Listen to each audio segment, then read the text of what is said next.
wabarakatuh. Kami dari kelompok 8, saya Nova Ayu Safitri, NIM 18-10-20-20-47, akan menjelaskan mengenai pengertian dan tujuan pengembangan variasi mengajar.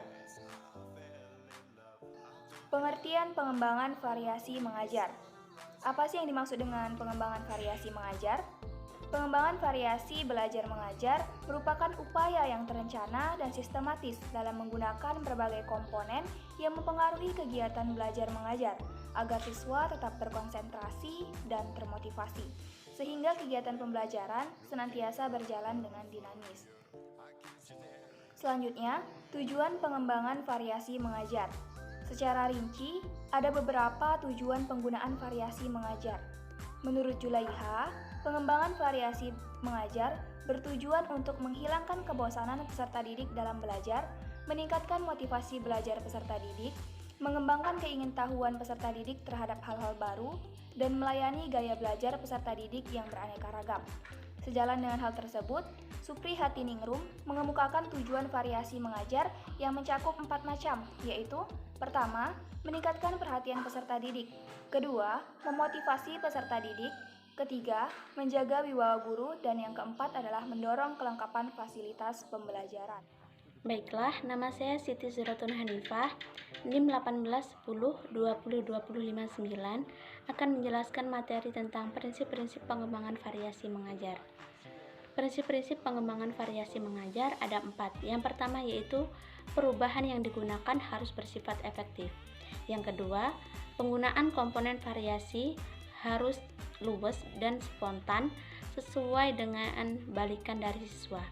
Yang ketiga, penggunaan teknik variasi harus lancar dan tepat. Yang keempat, penggunaan komponen-komponen variasi harus benar-benar terstruktur dan direncanakan sebelumnya. Selanjutnya, prinsip-prinsip teknik dasar variasi mengajar. Yang pertama, suara guru harus enak didengar. Yang kedua, memperlihatkan kegembiraan dan semangat. Yang ketiga, hafal nama-nama siswa dan memanggilnya jika diperlukan. Yang keempat, tidak banyak melihat ke jendela saat mengajar. Selanjutnya, menggunakan isyarat mata, kepala, tangan dengan tepat. Yang selanjutnya, variasikan peserta didik yang menjawab pertanyaan. Yang selanjutnya, mengadakan selingan dan yang menyegarkan, seperti nyanyian atau tepukan-tepukan yang sesuai dengan materi pembelajaran. Dan yang terakhir, yaitu mempertimbangkan hadiah dan hukuman. Baiklah, selanjutnya yaitu komponen pengembangan variasi mengajar. Dalam hal ini terdapat 4 gaya mengajar. Yang pertama yaitu gaya mengajar klasikal.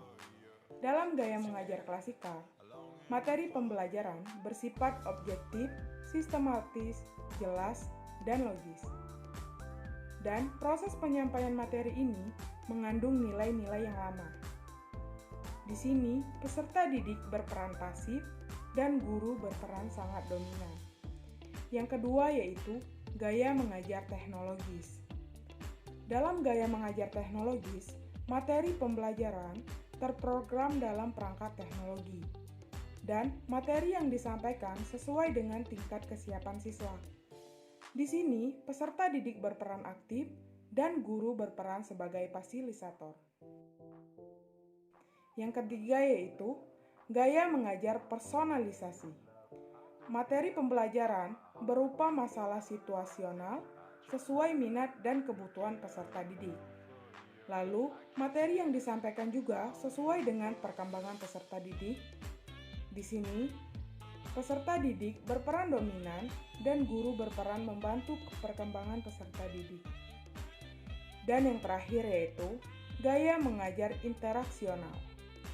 Dalam gaya mengajar interaksional, materi pembelajaran berupa masalah situasional atau sosiokultural dan kontemporer.